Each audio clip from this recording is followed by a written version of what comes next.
Hello. Hi. So I'm Gerad O'Shea. And I'm Giancarlo Mariutto. We're going to talk today about, so we have the advantage of being at the end of all of this, so we have some things we'd like, that have come up over the course of the few days that we want to talk about, so we're going to cruise through this, kind of go rogue a little bit. Go rogue at the end and talk about some work we've been doing recently that are kind of more in line with the talks we've heard. So the main topic of this was supposed to be evaluating WordWorld, which is a television show for young children, and how it worked to improve pre-literacy skills in preschool children. So, I worked on the formative development for WordWorld, which was funded by the Ready to Learn grant from the Department of Education and the Office of Innovation and Improvement.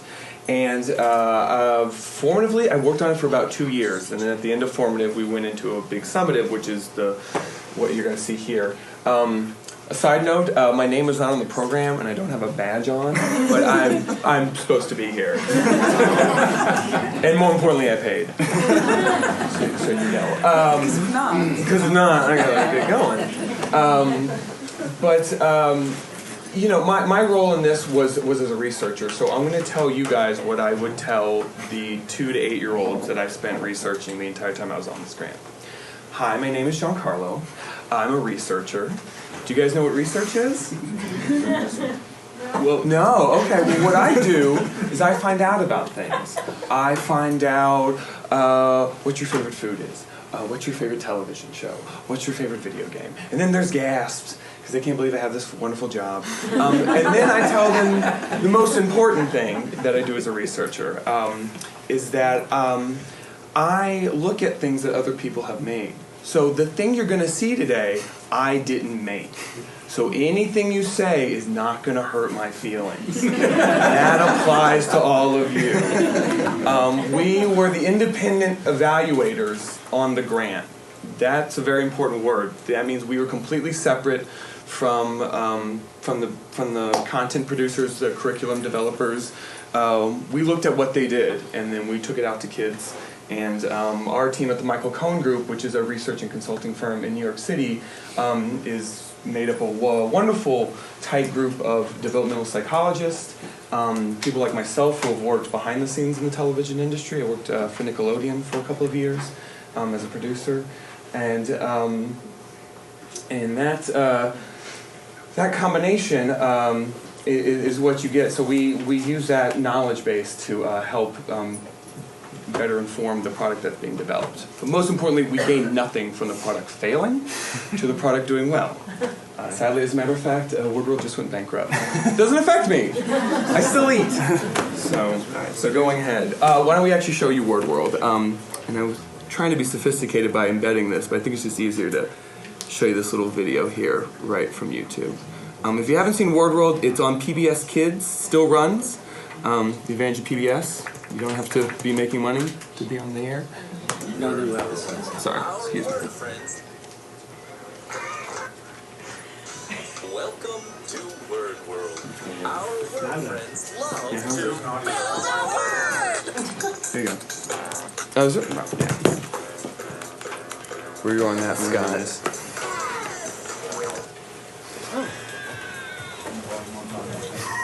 Where's that? Oh, there we go. Let's build it. Let's build it now. That's WordWorld, where words come alive, words save the day, and where words become a child's best friend. WordWorld. I love this show. cool. Yeah. So I'll let Gerad take over. Okay. That's our little introduction. So get me back to Yeah, I'm sorry. here. Take you right back to where we are. Okay, so now I'm going to try to cruise through this as quickly as possible, as I mentioned before. So if I get too auction-y, just do this or something, and I'll slow down. So this is the curriculum that they use to develop the show, and it's pretty apparent when you watch just that little preview. Their main focuses are these emergent literacy skills of print awareness, phonological sensitivity, and letter knowledge and comprehension. All of these are all examples of the kinds of things they're trying to get across through the show.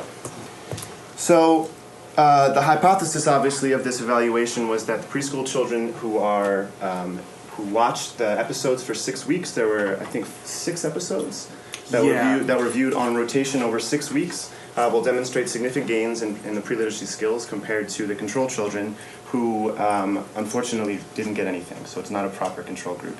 But from my work with preschools in the city, you'll know working with low-income preschools, everyone's getting something, and they're getting kind of this hodgepodge, patchwork of programs that they can get based on funding and whoever's available. We also had a good enough sample to look at some moderators, including the baseline language development, as well as some demographic characteristics from the sample. So the experimental design was a randomized control trial. We pulled schools from 5 different states using the universities up on the board here. The inclusion criteria was that they enrolled 50% of their children were at or below the poverty line. So we did not match schools within states, but because we were pooling we only got schools that were at or below that 50%. We didn't think it was necessary. Which was one of the mandates of the grant. Which was one of the mandates of the grant. With at least 50%. That's right. And so we got schools, and then we randomized at the school level. So there were some with multiple classrooms. We just didn't want to have the spillover effect of having control and experimental classrooms in the same school. So here's how it ended up breaking down. We had almost 800 kids across 105 pre-K classrooms and 84 schools in 5 states. 52 and 53 in terms of classrooms between experimental and control. The kids in the experimental group viewed 6 weeks of daily episodes, a rotating of 6 episodes, and I believe the episodes were only 15 minutes because it's like Looney Tunes. An episode is 2 or 3 different groups. Great for kids, horrible for teachers. Right, very true. So after the 6 weeks, we did the post-test again. These were the measures. Nope, that's next. Yeah. This is kind of just a rough outline of who we were working with. We had a pretty diverse racial and ethnic sample, and the income that we got from the parentage surveys also. We had a pretty diverse group of kids. And these were the measures that we used. So to evaluate the curriculum goals of the show, we used the TOEFL to measure concepts of print and phonemic awareness, as well as just a letter recognition task. At pre-test, we did a pre-LAS, which is an English language fluency test to kind of part of the. We actually excluded children who weren't at a very baseline level of English comprehension because the show is just not designed to work to be effective on those circumstances. We also did baseline vocabulary using the Peabody. Just as a way to do a moderator to see if kids who were coming into the program with different levels of verbal vocabulary. And then we also assessed the more proximal WordWorld specific stuff, like learning the words that were presented in the episodes, learning being able to identify the actual pictures that were identified in the episodes, and letter recognition as well, specific to the shows that they watched. So what would happen, by the way, in the show is, if you're not familiar with it, most of you are not 5, is that letters were what the world was made of. So if you're an ant, as you saw, your body was A and T. So what the show's aim was, they would do a segment called Build a Word, which you heard about 1,000 times there, and it is when they would find letters that were all mixed up, and they would put them together, and then it would become the thing that they were spelling. So that's where. So those are right. So those are the words, and then the difference between the picture recognition of images and word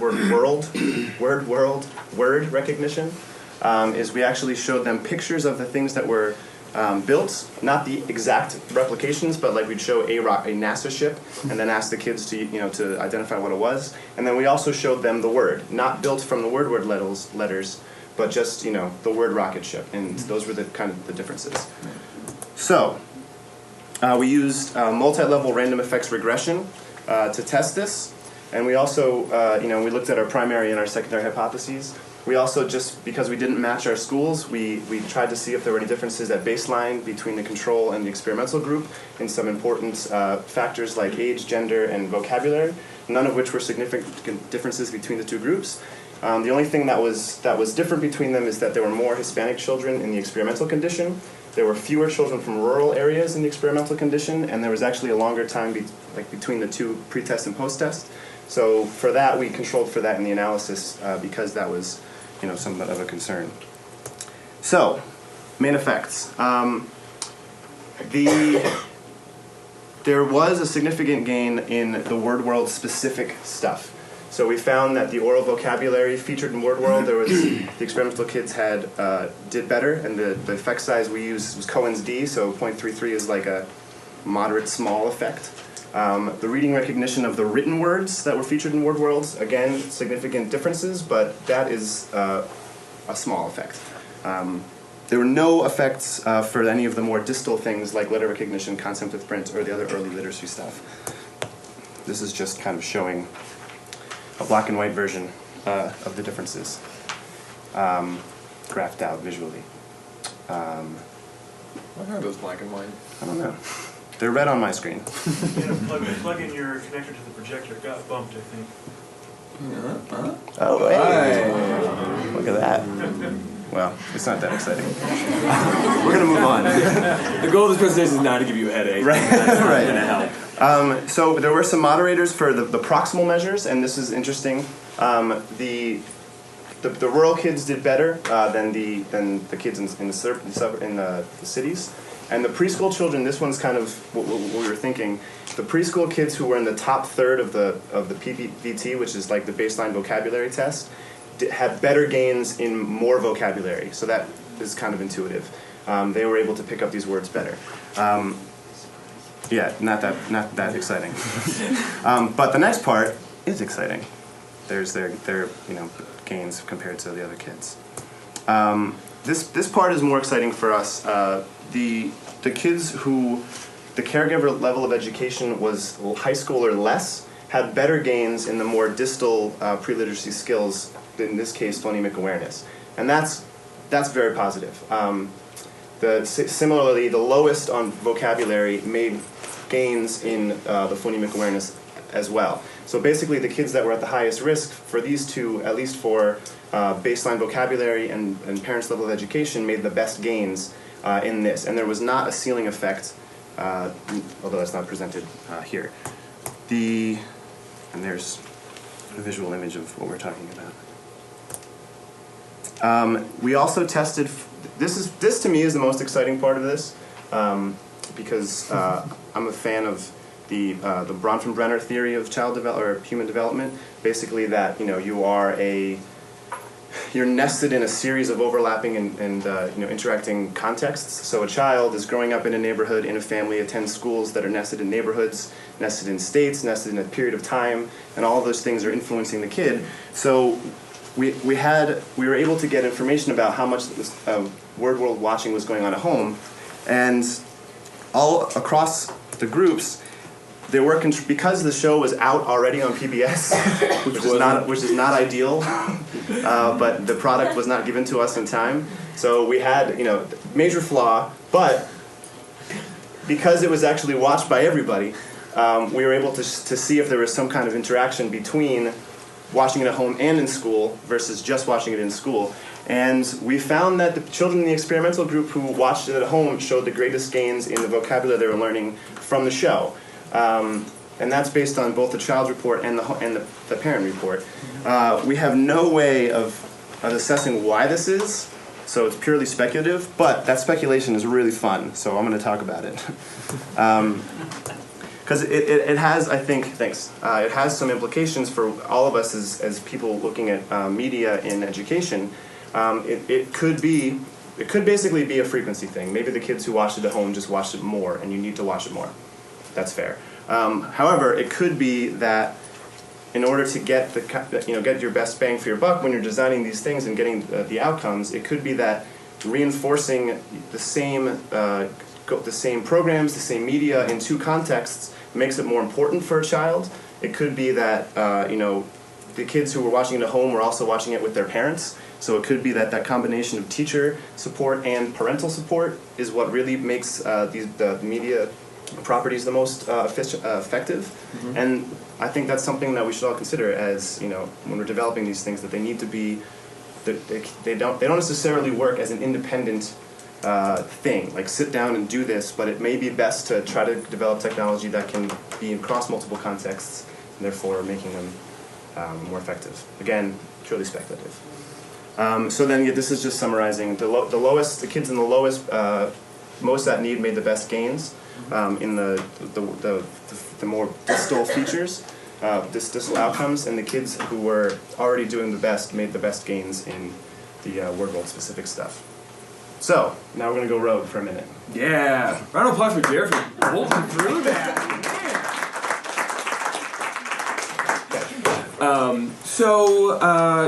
Rare in probably our lifetime when we have so many bright minds in one room. And thank you for your conference to be able to do that. I think most of the times I go to these things, I have to get trapped in some discussion by a representative at Mattel about how the new Barbie open world software is going to change the way girls interact with them. So, you guys, we really wanted to talk about some things in addition to this. So, if you have questions, I certainly want to cut those off. But we, at the Michael Cohen Group, we've been fortunate enough to be awarded in the next round of the Ready to Learn grant, which is 2010 to 2015. And we're doing research on a real hot item, which of course is the iPad and iTouch and apps. So we just recently finished a study where we worked with 32 children and parents just to see what they do in front of the darn thing, which is going to be very boring to that man in the corner since he does this all the time, but it was very interesting to us, and we found out a lot about it, and just in general a lot about, I know a lot of the software that's being mentioned at this conference, I've noticed, is a lot of it's being done at the school. So there's that teacher intervention. A lot of the stuff that we do is about at home. And those worlds are so far apart, because a lot of times at home and talking to parents, what an educational app means for them is an hour of time where they can sit the child down and they can go in the kitchen and just cool off. And what you get in that often, and with a lot of these things, even like WordWorld being at home, is the child has such a multitude of choices now of where to go for content that thinking that your game is or your software has the instructions to teach it and to keep it captivated would be I think you would be very surprising to see it in the in-home environment, because of iTunes and because of apps. There's 13,000, right? It's 13,000 choices a kid has at his fingertips, and if you haven't met a 5-year-old or a 6-year-old or an 8-year-old, they get bored quickly. So the fact that the parents are looking at it as a way for the kid, it's a way for the kid to be independent and spend their own time and direct their own learning. When we watch the 5 to 8-year-olds, even the 4-year-olds, the way that they operate with the iPad is they play something until they meet a baseline level of frustration, and they know very easily how to close it, how to download a new app to their much to their parents' frustration, and how to surf other apps. Yep. So we hear a lot of the people we were talking with that they have scaffolding in their game, but unless the scaffolding is really, really embedded and obvious for the kid, when we only gave them 10 apps, and in 45 minutes they saw all of them, and usually 20 minutes. We saw it 3 or 4 times, probably a couple of times. Right. So I'd say, I mean, this is all, and we did. It's a pilot even of a study that we're doing, so we're trying to get our numbers bigger, but we have, again, 32 kids. Yeah. I'd say from the parents, the way that they describe the shelf life of an app is about a week.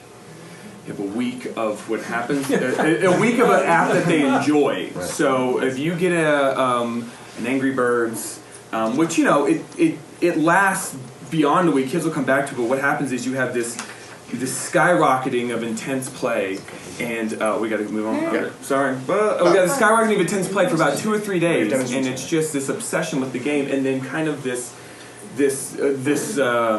they'll either reach a point in the game where they can't get past and they get frustrated with it, and so it causes them to look elsewhere, or they just kind of naturally get bored. But as they start to look elsewhere, it's just this sliding down effect, and at about day 7, the new app has come along, and then it just kind of recycles. In the classroom is a bit different. So. That's right. That is true. That's very different. That's very different. Yes. It's so refreshing to have you guys just you're on the right track, and it gives me hope as an old person. One of the things I've noticed is I call it app browsing.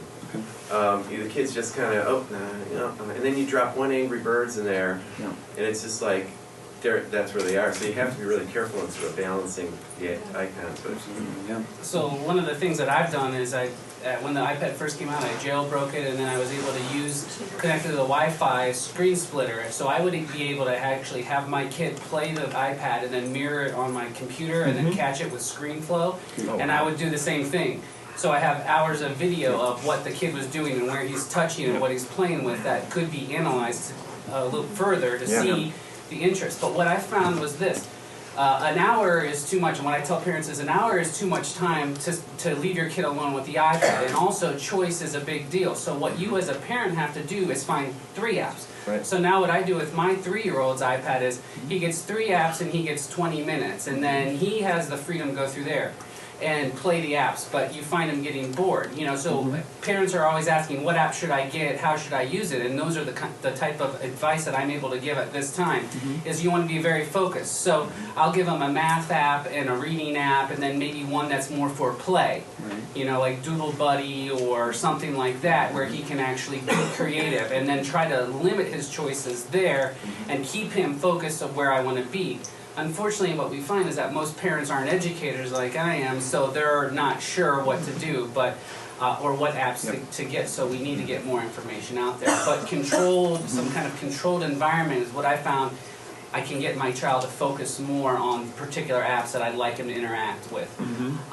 And that being said, another strategy that most people don't know about is you need to go into the settings of the iPad or the iPod Touch and disable certain features. So what I first found, I have hours of him going through YouTube, because YouTube is an app that comes preloaded on the iPad, and it's very easy to browse through videos. And if I type in Blue's Clues and he watches Blue's Clues first, he goes on related links. The next thing I know, he's on Gangster Blues Clues, which is what some college kids put on there, and it's not appropriate for him. So another thing we need to do is help people understand that you can disable features of the iPad and apps that you might not find productive for your child. So disable YouTube, disable Safari, take off the App Store. And Apple doesn't tell you that right out of the box. No, of course not. But you know what? I think the things are said, and if I took it into a house, they would be in the context of the ideal. Because a lot of these families are sharing the device. So mom wants to go, or dad wants to go on Gangster Blues too. There's this like idea that they don't want to keep switching through stuff because they themselves, they pick it up. You know, a lot of them feel like it's their device that they give to their kids. Right. You know, and so in a lot of cases they treat it as their device and then occasionally hand it. So I do believe that's the way to go. Even if it's taught, I would be interested to see if people actually keep up with it. But as technology increases and it changes more quickly, and then the price goes down, so maybe we'll get to the point where, because the iPad is really a personal device. Sure. Yeah. You know, it's not necessarily, so I'm lucky I can let my kid have an iPad that isn't mine and do those things. Right. But I think that as the price of them comes down and we have more competitors in the marketplace, that it will be more realistic to say, this is your iPad, here are your apps. I mean, I think that is possible. I'll just make, I don't want to, throw cold water on that idea, but, when we were trying to do some work with testing some video games, we were looking for schools with computer labs, even that was really difficult. I think we're all talking about the price of things coming down and older media, infiltrating once the new media comes along. But developers don't develop for the old media anymore, and it's not. And I think we do take for granted a little bit that everyone will have this. Even computers, like I said, aren't in all schools, aren't in most schools. So, or if they are, they're not updated, and so running on Apple Tiger, and guess what? Apple doesn't like Tiger anymore. Yeah. So sorry. A practical question with the iPad. On a regular Mac, you can set it up so you can open, my version of it or my wife's version. I can do that with kids very easily. Exactly. And then put them in that, and then you can control. You've got one switch to get back to your own stuff. Yep. Now, can you do that on an iPad? I don't know. Nope. You can't. You cannot. Because when they made that device, I mean, in some ways, I just don't think that they thought it was going to be this family device. I don't know. It doesn't make any sense to me because the computer is seen as. You can have folders. You can't have folders. But they can't be protected. Yeah. I've done in the classroom, we share the iPads with 5 kindergartens. We have a big amount. Okay. But we rotate, and there's some apps specific for my classroom because was their interest. And there are the common ones, language map. And there is a gem. It's under my name. And so the kids, when they get it, they recognize the logo and they know I have to go in this little square. In the beginning, they wanted to see everything that was there, but if you explain, after they just knew what to do. So I think the folders, if they're well explained, they do work. Now, when I used to go to a video store, my parents said, don't go into the room where the beads are in the red light. And I listened to that once or twice, but once I found out what was behind those beads, you can train, you're right. I think you can train a certain age. No, but the trick is, if you say don't do this, they get interested. If you say do this. So-and-so's classroom, so-and-so's classroom. Just open, you just go after say, if they do it, you say, well, actually, you shouldn't. Again, it's right, and in a classroom environment. We all work in different classrooms. In our classroom, we just make a rule when someone doesn't do something that they should be told off the rule. And I think that highlights the importance of professional development and the fact that this is a teacher-led device. It's an independent, it's supposed to be independent media, but it's still a teacher-led tool, and it's it needs to be trained on how to use it. Yeah. No, go ahead. You were on the quick drop.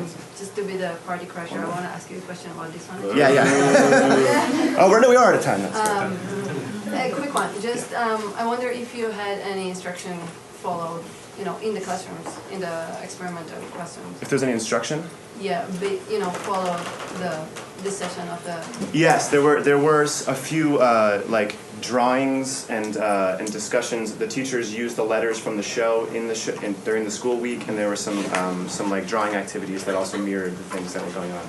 Did you also look at the group that just looked at the show without any instruction? Oh, everyone had the same thing. There was no variation. So we did have some fidelity differences, but we didn't have time to talk about them here. So the ones that watched it more and talked about it more had better gains. So what you show here is basically the show plus an instruction unit followed. Yes. Thank you so much. Thank you. Okay.